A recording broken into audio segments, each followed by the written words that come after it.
নানা নাটকীয়তার পর অবশেষে যুদ্ধবিরতির চুক্তি করল সিরিয়ান সরকার এবং বিদ্রোহী গোষ্ঠী এসডিএফ। শর্ত অনুযায়ী সিরিয়ার উত্তর পূর্বাঞ্চল থেকে সরে যাবে বিদ্রোহীরা, সেখানকার নিয়ন্ত্রণে থাকবে বিদ্রোহীরা। এর পাশাপাশি তেলসহ বিভিন্ন খনিজ পরিশোধন কেন্দ্রগুলোর নিয়ন্ত্রণেও থাকবে সিরিয়ান সরকার। অন্যদিকে সরকারি বাহিনীর সাথে একীভূত করা হবে এসডিএফ যোদ্ধাদের। ডেন্টিস্টের পরামর্শ নাও নতুন কোলগেট অ্যাক্টিভ সল্ট।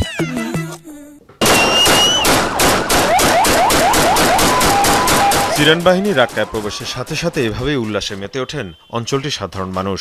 অভিবাদন জানানো হয় সামরিক বাহিনীর সদস্যদের। সরকারি বাহিনীর সদস্যরা প্রবেশের পরপরই অঞ্চলটি থেকে পিছু হটে বিদ্রোহী এসডিএফ যোদ্ধারা। গেল 14 বছরের মধ্যে প্রথমবারের মতো দেইর আল জোর কোনো নির্দিষ্ট একটি সরকারের অধীনে এলো। সাধারণ মানুষ আজ উল্লাসিত। এর মাধ্যমে অবসান হলো গেল 2 সপ্তাহ ধরে চলে আসা সংঘাতের। 14 দফা শর্তের বেশিরভাগই এসডিএফ এর বিপক্ষে গেছে। চুক্তি অনুযায়ী সরকারি বাহিনীর সাথে একীভূত করা হবে এসডিএফ কে। এছাড়া আরব সংখ্যাগরিষ্ঠ প্রদেশ দেইর আল জোর ও রাক্কা থেকে সরে যেতে হবে এসডিএফ কে। 10 বছরের বেশি সময় ধরে সিরিয়ার উত্তর পূর্বাঞ্চলের নিয়ন্ত্রণ ধরে রেখেছিল এসডিএফ। এই মুহূর্ত থেকে পূর্ণাঙ্গ যুদ্ধবিরতি ঘোষণা করছি।